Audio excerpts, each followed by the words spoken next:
We're delighted to have a distinguished number of guests who've joined us today for this show on the Urban Muslims platform.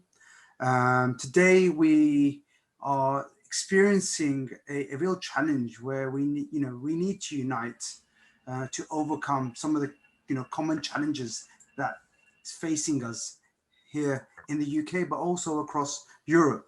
We are in some ways facing a real crisis as tensions grow. We are seeing the continuation of COVID lockdowns, and the recent attacks across Europe have really been a real challenge for us. And that's a, and I think it's an interesting space that we have over the last few rounds found common ground, but it's people are getting more anxious. We have seen over the last few weeks, a rise in violent acts across Europe, across many of our neighboring countries, which are completely abhorrent. We've seen the loss of innocent lives being taken away, really. And in the UK, we've been experiencing our own tragedy from deadly acts of terror, and so we stand with France, we stand with Austria to condemn the terrorism of any nature, but also we have to acknowledge that here we have challenges that we've seen prejudice and hatred increase over COVID. Scapegoating minorities has been something really challenging. And I feel, speaking to people that I work with in the community, lockdown is sort of increasing measures of economic worries. I mean, people are really worried about their jobs. People are, anxieties on the rise, isolation. People, mental health issues are really, really emerging. I'm deeply sort of worried about the number of people I hear about who've really struggling with mental health challenges, feeling, really, this is and in some ways we've not even begun the start of it, and the next month with this new lockdown it's going to be testing for us. Our communities have struggled, and I think to struggle to continue the support of their neighbours. I think we are all getting quite tired in providing support, and there's a lot of negativity. Although in some ways I've seen hugely acts of inspiration coming from different communities who really stood strong, supported each other in this area. People connecting with their neighbors. In my local area, the COVID mutual aid group has been phenomenal in terms of people from across the community continuously looking out to help out, and already talking about how they're going to help the community beyond with this lockdown. Huge, but it is challenging, and I'm constantly reminded about the fears. And so I'm really delighted to have this really distinguished panel of guests who've joined us today. We've got Dr. Musharraf Hussain of the Karimi Institute in Nottingham, but as Dr. Musharraf is very known to our audience, and being recently had publication of the translation of Holy Quran, and providing a lot of inspiration around civic work and other activities across the country. My good friend Mike Keynes, I think, has really been an inspiration. He's gone through very difficult experiences, having lost his brother to terrorism, but how he's turned it around to promote in global acts of unity, bringing people together, building conversations and relationships is phenomenal. Figan Murray, who's also really a peace activist. She's sadly lost her son in the Manchester Arena tragedy, but she's transformed and been a real advocate for bringing people together, peace, but also trying to see how we can learn from our mistakes, and so that we prevent future tragedies in this way. And Umer, who's joining us from Austria, who recently had a wave of a very serious of terror attack, but also they've they've gone back into lockdown. I think they've gone into lockdown before us, and you know that the whole lockdown efforts are challenging. And I thought it would be great that we come together and talk about how we, in this difficult time, can unite and overcome some of the challenges coming down with lockdown, but also the the rise of the security alert in the UK has gone higher. This is also going to make people much more anxious and worried. But also we know that, and for me, it's always been the most powerful way of how we respond is when we come together. Be it to COVID, do it to terrorism, do it to if we can come together, it really makes it far more impactful. And I wanted just to start with Umair, just to talk to us about, because it's been so live what happened in Austria, and what sort of the sentiments in the community at the moment. First of all, thank you for inviting me to this webinar. It was actually quite very shocking for us what all happened in Vienna. We could have never imagined that this could also happen in Vienna. So it's a terror attack. It's an attack on our unity, on our freedom, on our democracy, and our thoughts are with victims and their families. So it's a really a horrible attack what happened in Vienna. And how the feel? How have the community been feeling in terms of how have the Austrians reacted? I mean, how has Islamophobia, and we unfortunately in the UK have experienced? I was actually we as Muslim community we had same thoughts that now after this attack maybe everyone, all government representatives, they will again talk about Islamophobia, but the good thing is it didn't come in that way.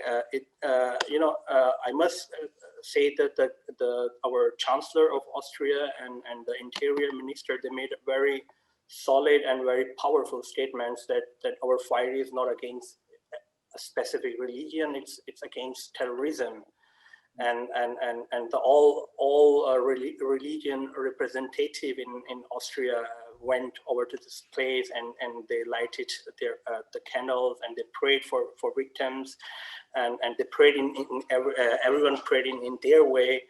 And today all imams from various mosques in Austria went there and prayed there, and they all have showed their solidarity.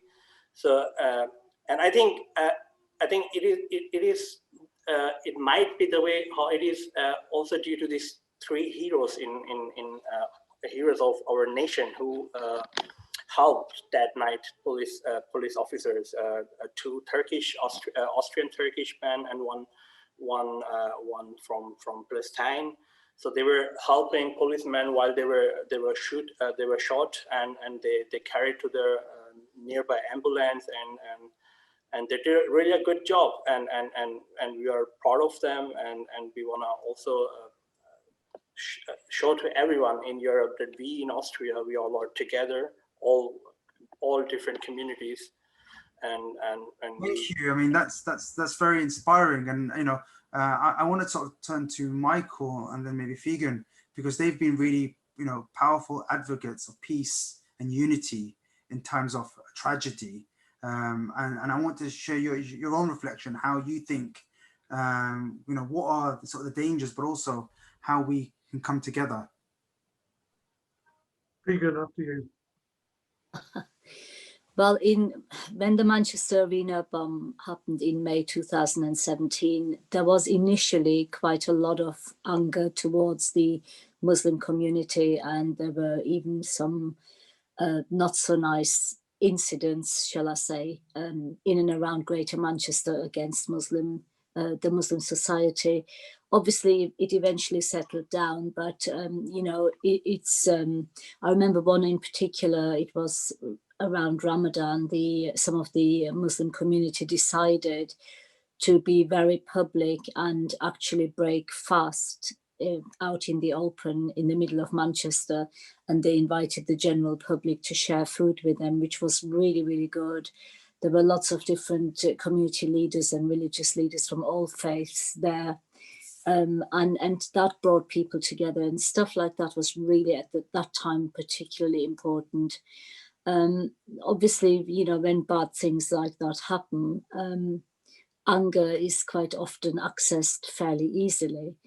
But actually, you know, we as a community, we need to try and sort of really pull together as fast as possible when something like that happens.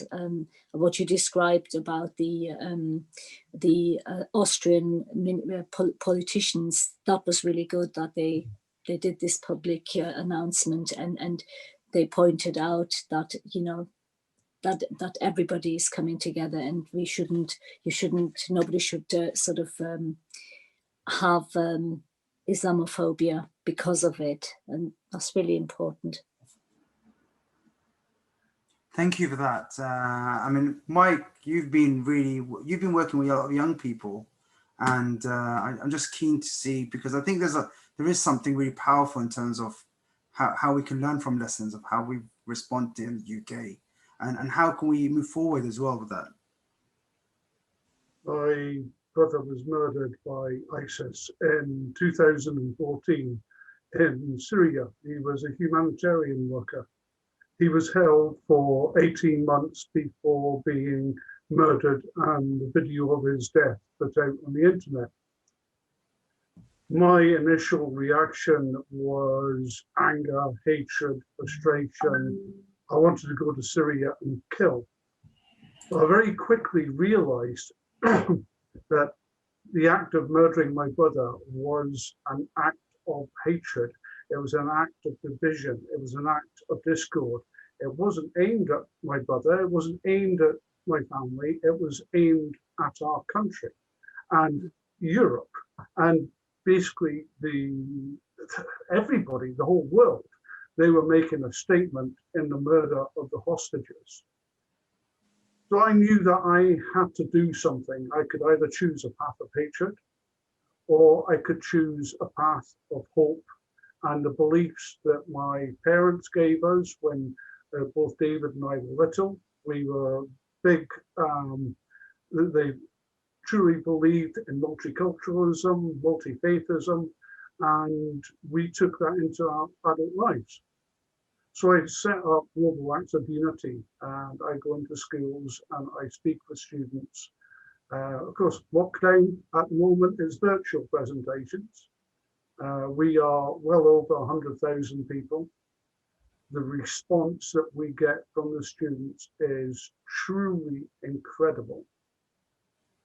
And I was in Manchester the night after the bombing, and the response that you found there from the people of Manchester was quite incredible.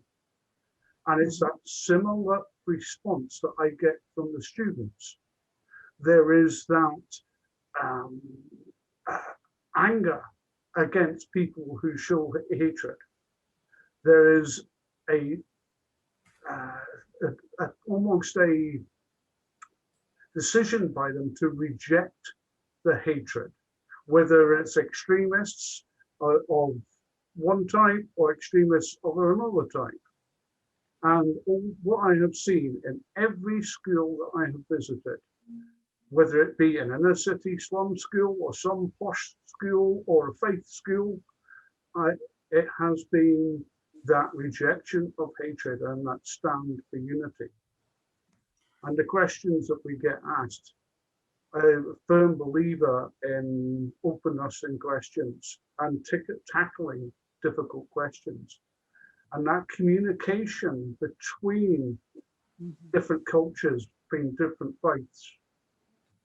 I can remember we lived in Bahrain many, many years ago. And it was the first time that my brother had seen a woman in full niqab. And well, he went up to my mum, and my mum said to my mum, why is she dressed like that? And my mum said to him, go ask her, don't ask me. And it wasn't ignorance on my mum's part or laziness.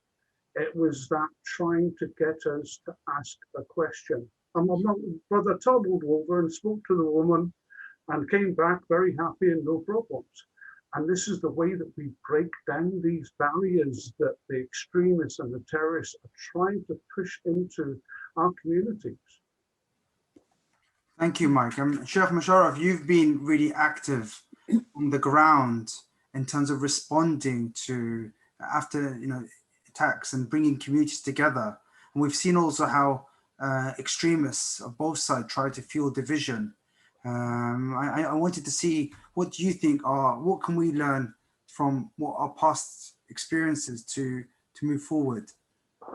Well, it's very moving to hear what Hygen Murray said about her son being killed and Michael's brother. And, this is real humanity that they have shown, and that wonderful value of forgiveness, which they encapsulate. I think that's really the very powerful. Really, we human beings are very emotional, and our emotions can be very easily fired, and of course they can also be very easily cooled. And here we saw in Austria what Omer is telling us, how I think almost ideally the leadership reacted, because the aim of the terrorists is really to divide and to create conflict. It is not about killing one or two people, to be honest. And that's not their goal. I mean, they want to use as a means of dividing the community and creating a bigger problem, and actually pitting two communities against one another, polarizing and creating a real war. That is their real aim. And so that wise leadership from Austria didn't fall into that trap, and they really countered it. And I think that's really important for the wider community to do. But the Muslim community, from whom these people are and who they say they represent, must stand up very quickly and immediately reject that. You are not our representatives. You are not standing for us. You're not speaking for us. This isn't us. Okay, you are terrorists. You are criminals. And I think, speed is of essence really here, and also wise leadership really. I think it's really wonderful to have people like Michael and Hygen who can very quickly try to put down those or cool those emotions, or help to, just calm down. Let us be, let us think how we can deal with this, it's because it's so easy to blame the minority, you see, so that is where I think here in Britain we've had sadly several very bad and atrocious attacks, and I think in every one of them we saw our government was very wise in the way it dealt with it. Media was also very restrained. And I think, and the Christian leadership also came out often, and to give confidence to the Muslims to speak out against those terrorists as well. So I think it's this is really a combination of things. So what do we have? Well, we have, I think, communications, and quick communications have to come out. There has to be immediate kind of this sense that we are united. We are all in this together. I think that has to come out very quickly, and then I think slowly, this should, we've got to be wiser than the terrorists, and see the silver lining in that cloud, possibly. That, well, how can we use this opportunity to bring us even more together and build the trust that they wanted to destroy? So I think, we really have to be positive, strong, united, and have wise leadership that can actually control those very dangerous emotions. Because if you don't, we've seen what happened in France, and that was, I think almost everything went opposite to what we are saying here and what happened in Austria. And as a consequence, sadly, the Muslim community in France is being now targeted, and it seems to be under siege, really. And that's not a very good situation to put minorities through, just because one criminal has done an atrocious act, really. Sheikh Musharraf, I'm going to ask you 2 questions, but I'm going to ask you them, and then I'm going to ask you to think about them before I'll move on to Mike and Figen, and then Umair, and then I'll ask you. So I think a lot of the times I hear from young Muslims and even Muslim leaders, first thing, we're not being heard when we do condemn. Why is there focus on Muslims to condemn acts by an individual who is an extremist? And finally, how do we reconcile the position of, a lot of people say these acts are in honor of the Prophet, peace be upon him, in honor, and how do we challenge these acts? Because obviously there is a bit of, we've got to talk about the issue of blasphemy. We've got to talk about the issue of, people showing hatred that manifests by the negative visualization of our beloved prophets does have a impact on us, and often sometimes changes people's attitudes to Muslims. So I feel that people have looked at me in the past in the lens of terror, of division. How do we, but theologically we need to think about ways how we reconcile that. And as a scholar, I would be really turning to you. But I'm interested in hearing from Mike's and Figen's perspective on the current conversation, because I think we don't always hear what I'll say non-Muslim communities experience and understanding of how they see our anger, sometimes our frustration in the demonization of our faith, in our beliefs, and that can often also drive people to hatred. We've seen that cycle of hatred where extremist ISIS-inspired individuals are almost their message is almost glorified by extremist elements, right-wing elements and far-right groups in the UK. And there's a cycle of hatred where they almost play against each other. But I think there's something about how, we don't, I don't always think we have enough confidence to speak about these issues in the public space. And, I'd like to hear from yourselves, how do you think about it? And, what does the average Joe, how does the average Joe read this? Because it's a challenge. And, it's very open. It's about the characters of the images of the Prophet and how we, Muslims, we find them abhorrent, but we also, and a Sheikh will explain the religious position on it, but we, acts of violence, obviously we condemn, but it's how do you reconcile that? It's a very challenge. And maybe, shall I start with Mike and then we can go to Figen again? For me, very much, as I said, that initial act of murdering my brother was that my first reaction was hatred. But I tried to think about why and what I was going to do with that hatred. And I realized that the terrorists wanted that hate. The terrorists and extremists wanted that hate. And they wanted me to act in hate and act in a bad way against our Muslim neighbors, the Muslim community of Britain. And that would have only have caused more issues. And it is really, really simple. The people of London and Britain, Manchester, Vienna, one of the most beautiful cities in the world, New Zealand, all across. When a terrorist attacks, they're not attacking a Christian. They're attacking the people of Vienna. They're attacking the people of Manchester, the people of London.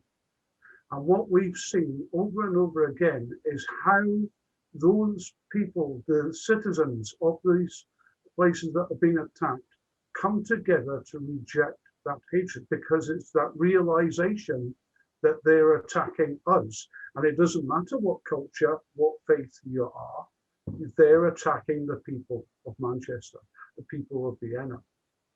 And it, for me and for many people, it was that realization that if we hate, they win. And I don't just mean jihadist extremists I mean far-right extremists and all extremism. If we hate, they win. Vegan, I just wanted to turn to you in terms of your insight into this. Yeah, absolutely. I agree with Mike. For me, I could have easily also hated, but very, very early on, within 2-3 weeks, there was another mosque attack. It's another terrorist attack with Finsbury Mosque in London. And it was just sort of the few days after the Manchester Arena attack. And I finally one day found myself at home on my own. And I bought the newspaper, and on the front pages, because I hadn't been watching the news because I've just lost my son. And so I didn't know what was going on. But on the front page was this photo of 5 men, one of them an imam, and they formed this human chain around this guy on the floor. And when I read it, I thought, oh my goodness, there's a terrorist attack in London. And these 5 men decided in all that chaos and that terror and that confusion and in the midst of this attack, these 5 men decided in this split second to protect the man who was actually the terrorist, who tried to run from his vehicle after running somebody over, and he tripped and fell, and these guys protected him from the people who were angry behind them. And that picture really had a profound impact on me, and I thought that's actually the one that made me realize, actually, I've got a choice how I can respond to what happened to my son. And I then, the following week, went on national TV and forgave Martin's murderer publicly.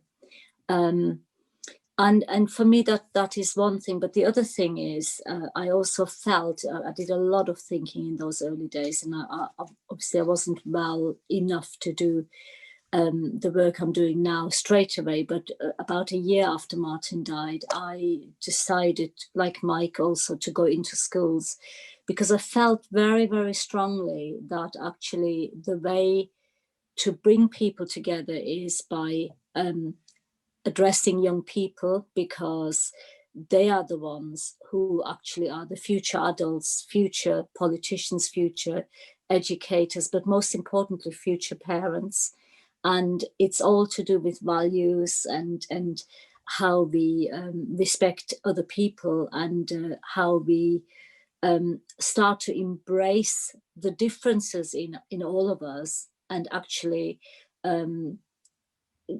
see the differences as enrichment to our own life. And I think that is that's the message I try to instill in young people, that they should not fear other people. They should inquire and be curious and ask questions, like your brother did in Bahrain, Mike. But these questions and these conversations between different people, different cultures, they have to happen. And if young people can grow into adults who don't fear others, then hopefully we can kind of turn things around a little bit. Sharif, I want to come back to you, because I think, I would like to hear how do you think we can, sort of join this sort of response as a Muslim community. And I came to you and said that, sometimes the onus on Muslims, we feel that, we're often the biggest victims of these extremists. I come from Iraq, and the majority of the victims are Muslims. Yeah. We are threatened. Yes. People, they're almost get people to turn against us as Muslims living in this country. We become, our women, our sisters, our daughters become victims of Islamophobia, sometimes all on the front line. And I'm keen to hear from you. I also get that. I don't think there's people shouldn't be blaming the Muslim community to step up. It's not my fault, but it also there's a sense of, how do we strike that balance? Well, I want to first of all appreciate really and acknowledge the forgiveness of Hagen. It's amazing, really. This value of forgiveness is really one of the greatest human power, and I believe that it's because of this forgiveness human civilization has flourished. if we don't forgive each other, you know, I think we will be all blind and lame, really, and crippled. So it's an amazing power, you know, you've exercised, Hagen, and I hope we can keep on sharing this. And my own project, the Truth Building Forum, we'd love to have you speaking on there, but I'll take your contacts later on. But this question, Mustafa, is really important. Why must Muslims condemn terrorists? Why? Well, first of all, because those people are saying Allahu Akbar, and they're identifying themselves with the Muslims. And therefore, it's important to say immediately, no, you have nothing to do with us. We reject you. We condemn you, and you're not part of us. Sorry, you have nothing to do with us. I think it's really important because they are, you know, giving a completely wrong image of Islam, of Muslims. We're a very, to be honest, we are very loving, caring community. You know, the Muslim is really, you cannot be a Muslim if you're not kind and generous and loving. You know, our society, you know, Muslim society who practices the values of Quran and the way of the Prophet really embody those kindnesses. So these people, I don't know where they come from. What have they to do with us? So that is the reason why they must condemn, why Muslims must condemn the terrorists. And secondly, as you said very rightly, you know, these terrorists have killed more Muslims than they've killed non-Muslims. You know, in Pakistan, in Afghanistan, as you said, in Iraq. It's really, they are killing more Muslims than they kill non-Muslims. The ratio might actually be 1 to 100, possibly. You know, that is how devastating it is. So of course we have to condemn them. You know, Dr. Musharraf, a really important point for me is number one, how we encompass the ideas of forgiveness that we've seen from two of our good friends is really, and love is really, really powerful in terms of compassion and being connected to one another. I've been speaking to a lot of French civil society organizations that I work with in my interfaith work, and you know, I speak to them about like how we need to challenge and tackle some of the misconceptions about our faith traditions. You know, recognizing there was 2 million Muslims who contributed to World War I's, France's contribution to World War I. Never spoken about. The education system in France doesn't really pinpoint at that in many ways, if that makes sense. You know, yeah, my grandfather fought in the First World War in France. You know, he came from India. He was in the British Indian Army, and he fought for the French in France. Yes, so the Muslims did, and we know that, you know, hundreds of thousands of Muslims actually fought First World and Second World War for the French. Yes. We don't talk about it enough. I really think we need to make sure people know the contribution that many of our forefathers in many ways made to Europe, to this country, because it seems to be that, you know, sometimes the lack of education means that people see Islam and Muslims as a new almost infestation. The language is being used by, you know, those who are trying to divide us. And so that really, you know, for me, you know, what we've seen in the pandemic is often, I think, Europe is struggling with faith because of some of the challenges with faith and acknowledging it. Sometimes even when I work in mainstream, you know, with local government, public authorities, they don't get faith. You know, even the Christian faith sometimes feels a little bit more marginalized than it was even 10, 20 years ago when it comes to engagement. Religious education is being slowly removed from the curriculum. And so these are real challenges. So we need to, and I've witnessed over the COVID pandemic, when I'm speaking to civil society leaders, public authorities, like, where are the faith groups? We need the faith groups. They've been remarkable in mobilizing people. Suddenly, people are not saying, why is the faith group here? We need them, and we want to fund you guys because you guys are critical when it's tackling homelessness, tackling mental health issues, dropping packs and delivery. And I think some of the best ways to educate people is by how that human interaction, how we meet eye to eye. You know, maybe with a little bit more social distance now, but it's important how we connect to each other and connect to our neighborhoods. And I just want to keep the mic a little bit open, because I think moving into this pandemic with all this anxiety, we need to turn this fear and isolation into a proactive, positive response. And I take a lot of inspiration from the Holy Prophet in dealing with very difficult times and responding with a very dignified way. And I think you can find that in many traditions and lessons. And I think there's somewhat like a human nature that we do.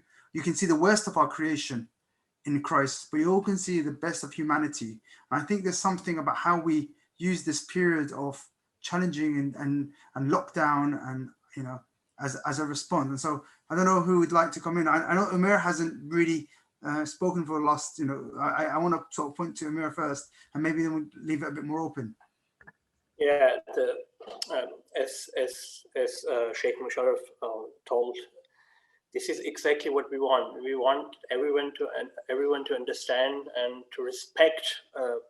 That's what at least I respect and I trust. And if we don't do that, as we see it in France, the conflicts and the problem will increase. And you know, the problem is the terrorism is exactly doing what it wants. What's the target of a terrorism is to divide the communities, to divide our unity, and exactly against this we have to stand. And yes, it is very important to understand each other, to be open for each other, to forgive and to accept and to love instead of hating. In terms of, you know, and I've looked at some of the other guests, in terms of like, how do you think we can use this challenging time to create safe spaces? You know, the online space is powerful, how we can provide support at a local level within our own communities. I'd love to hear about, you know, what you've been hearing happening in your local area, your local community, or what you've been involved in. I have a podcast series that talks to people of different faiths from around the country about how the corona crisis has affected them and their community. And I have spoken to Christian, I've spoken to Muslim, Buddhist, Sikh, Hindu, I've got Zoroastrian and a Baha'i lined up, and everything that I've spoken with them, all these communities have come together to really help. So I live in Dundee. Next door to me, there is a lady called Jackie who works with the Faith Forum for Dundee. And they have spearheaded this spread of cooperation between faith groups, and they now cooperate, and where one faith group might be, oh, we can't make a delivery to here, one of the other faith groups will, or we're short of milk and another one has got it. And it is quite wonderful the way that Dundee, Faith in Dundee, has come together to stand against, well, to help people in all sorts of ways. And this is actually getting looked at by other cities about how Dundee has reacted, both with council and, as I say, the faith projects and non-faith projects, to provide a good response. And it has been quite wonderful. Thank you, Mike. I mean, I think it's really inspirational, and see how communities have been connecting and helping each other. I don't know if anyone else has sort of something they can share with us on this, because I think, you know, for me, I've been speaking to a lot of people who are very worried about the economic prospects. And, you know, I've got friends who've had to close down their businesses. You know, some of them just told me they've really just started to get back into business, and others now they've had to close down again. They're not sure about their income. Government's doing things, but really, you know, not enough. But also, you know, what, you know, in a pandemic, how much can you expect on government? Then we need to pull together in some ways. And the most powerful impact is when we pull together as a community, that we watch for each other and support each other. And like, you know, when I hear about some of the places of worship who are opening their doors to provide food, at mass numbers. One thing that mosques are very good at is producing food very efficiently. In Ramadan, in some mosques you're feeding 1,000 people in 20 minutes. It's just impressive. I don't know some of London's top catering industry firms would struggle in that delivery. And I just think there is some huge ability that we have. And I was very inspiring to see Marcus Rashford. And whatever we make of the politics, and should we, but as a young man from a black community, from a poverty stricken community, number one, remembering his roots and not forgetting as he becomes a prominent footballer, remembering what he had to get through, but also inspiring hundreds of groups across the country to just change and act and stand up for each other. And almost like saying that, almost every city you saw people providing, and that social capital is more valuable than a voucher the government gives us. My charity, Muslim Hands, Mustafa and Hagen and Michael and Omer, Muslim Hands has actually opened few soup kitchens and food banks, and they've been very well used. Again, it's something new for Muslim charities and Muslim organizations to do.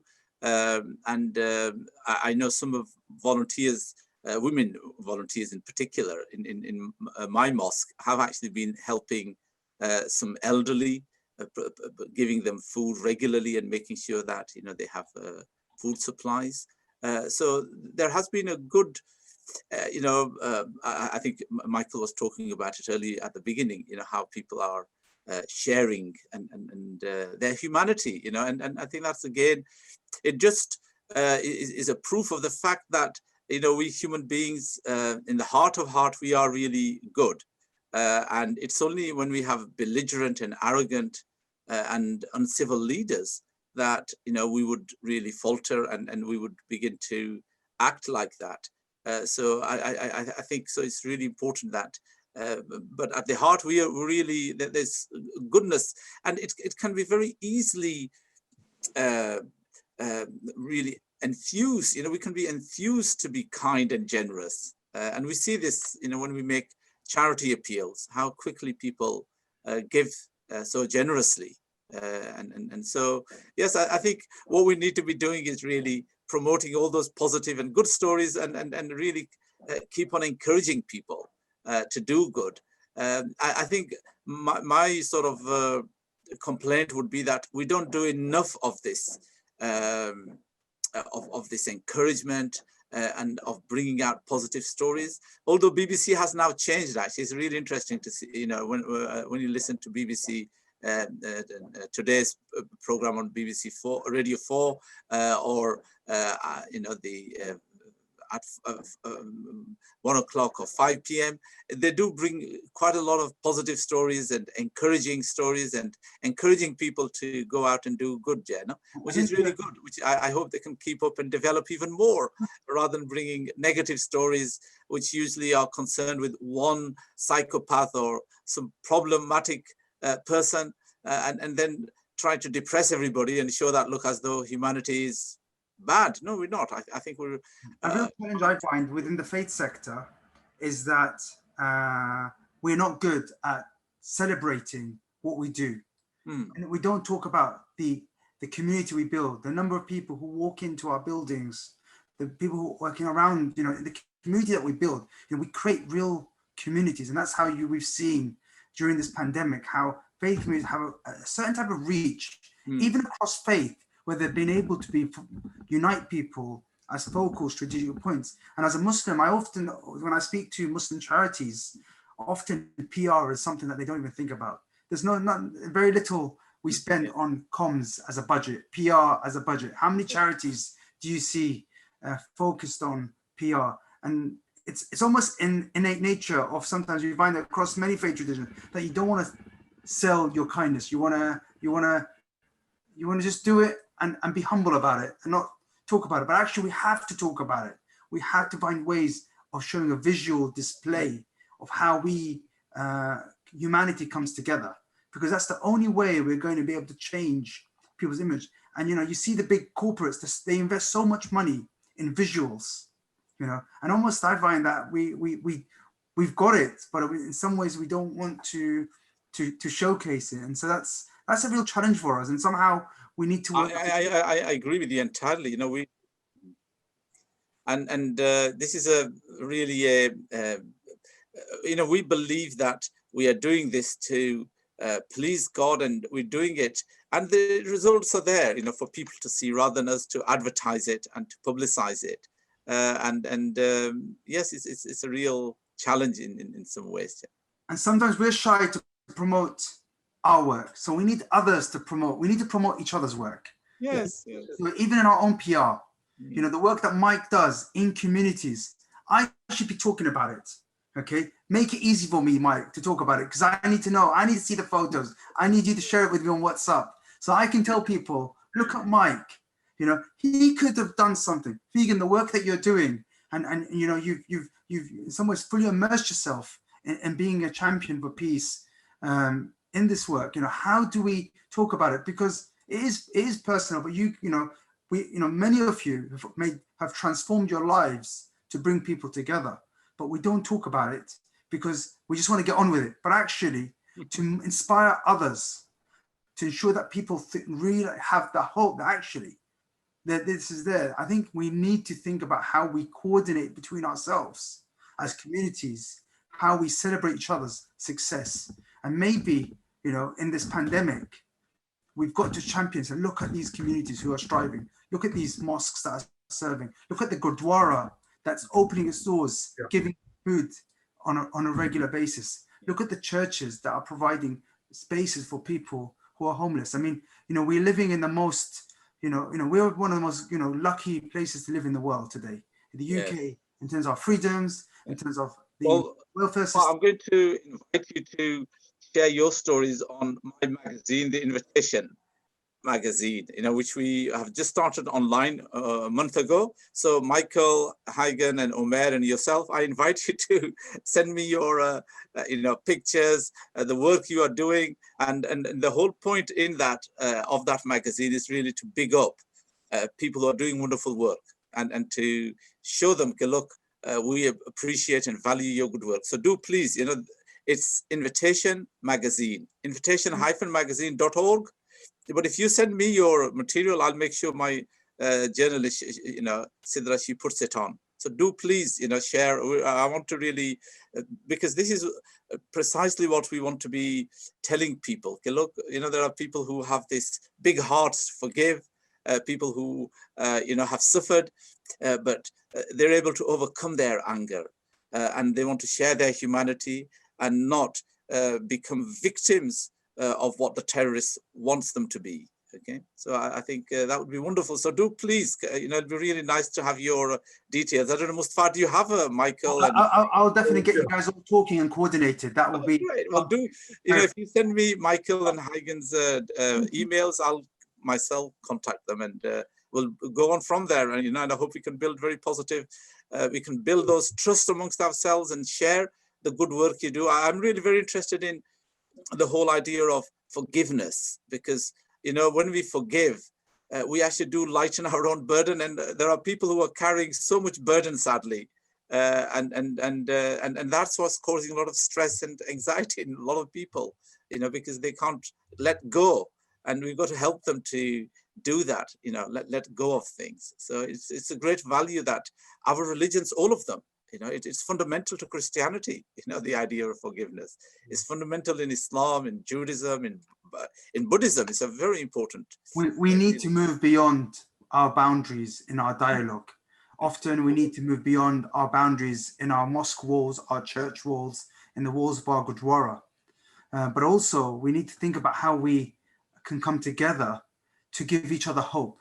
Because in hope, you know, when I speak to Figan's story, I hear it and I read about it, I had hope, because sometimes when I see the horrific blaming, when I go on the internet, I sometimes do feel a bit nervous and anxious. You know, people are blaming each other. People, hate is spreading.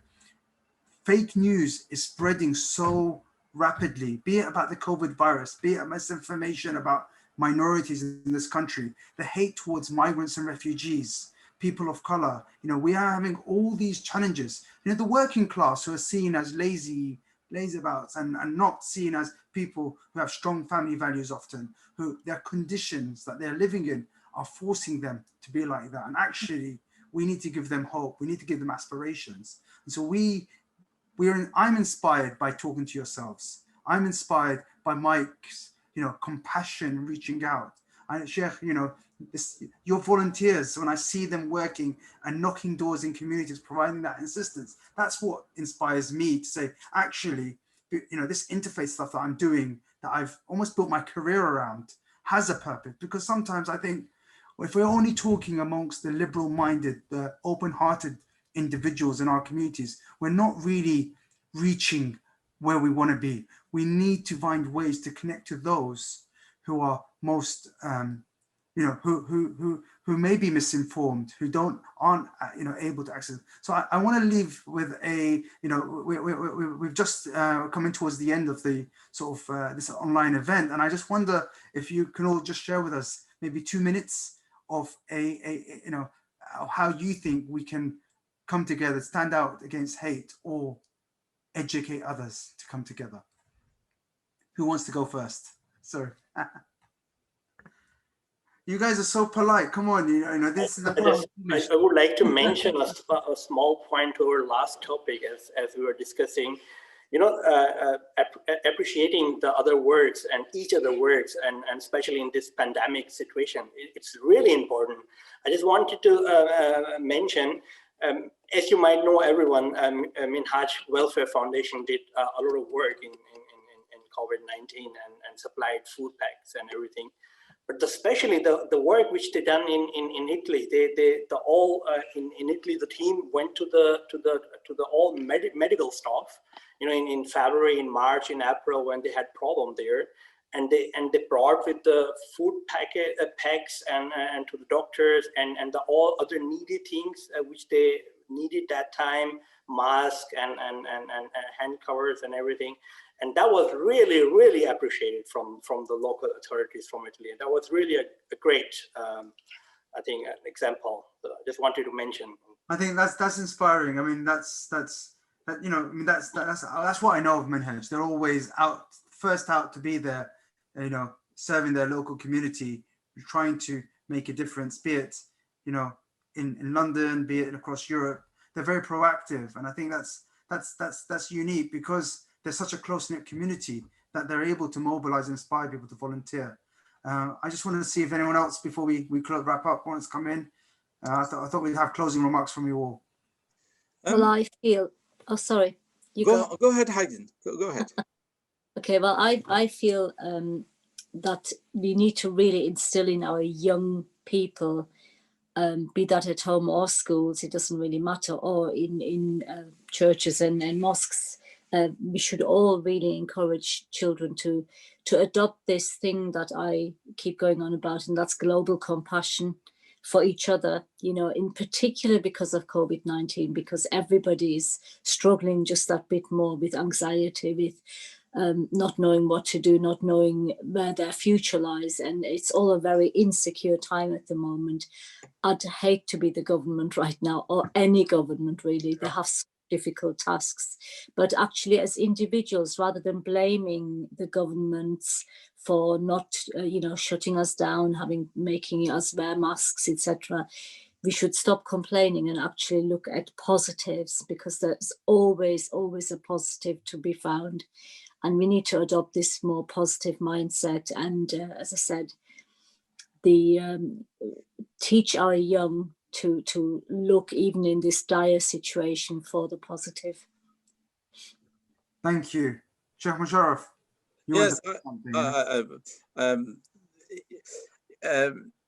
I think, one of the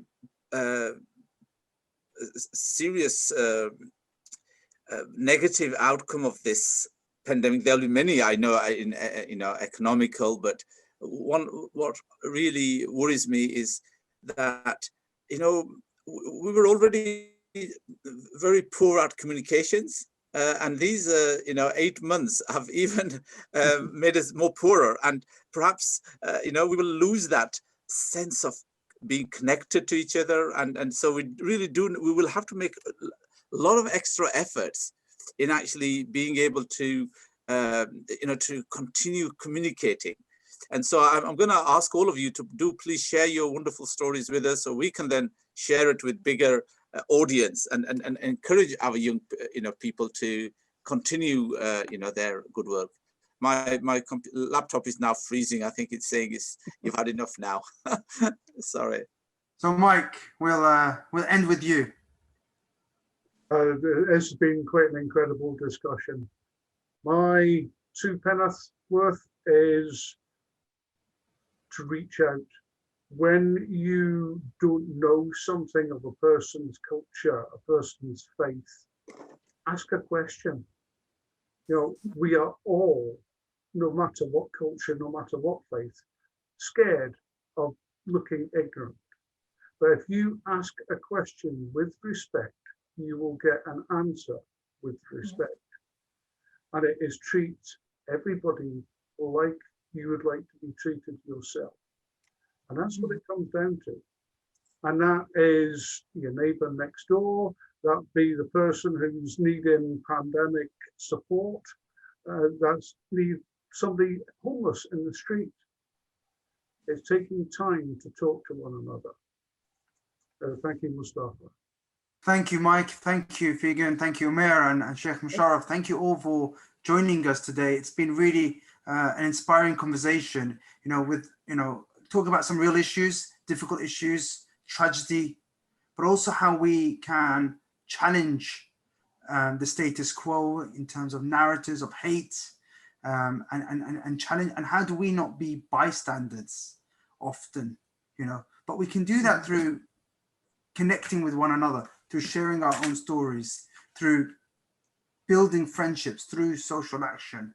And as much as I have fears about this pandemic, I do feel it's bringing us closer together as humans. And that humanity is something very powerful. The compassion, the love, the almost something that connects us as humans, this ability to have this sort of love beyond and caring and making that sacrifice beyond, you know, sometimes, you know, it's just been remarkable. I mean, today I got a delivery of 3,000 face masks from a private company. Who would imagine the private sector supporting faith-based charities to do volunteering in their local communities? And that's inspiring. I never knew them. I didn't connect them. They just heard about our work and they said, we're donating 3,000 face masks. Fantastic. You know, it's inspiring. And I'll leave it at that note. Thank you all, guys. And I hope to have you on very soon. Take care. Bye. Bye-bye. We're off live. We're no longer live. Thank you so much all. I've closed the conversation, but it was really sort of inspiring to have you all here. I know that I hope that we can continue these conversations. I know that we have Kamal and possibly Georgia hiding in the background. I hope we'll get some feedback from them. I hope this is a start in many ways of a journey of how we use, unfortunately, the challenging circumstances that we have to support people with hope, with positive messaging, and actually helping people, you know, deliver good work in their communities. This pandemic has been something, I've been overwhelmed by the positivity of the pandemic. I don't see much of the challenges, and you know, that's maybe because I'm in my ivory place, but I you know, my local area, they're talking to me about how we've got a big council estate in my locally, and I've got loads of people in my area saying, okay, we're going to be delivering leaflets. Any family that needs food, we're going to arrange food for them. And this is normal people. None of them, they're not rich, they're just normal people working to coordinate. Many of them didn't even know each other, you know, 9 months ago, 6 months ago. It's all been because of this challenge that's brought them together.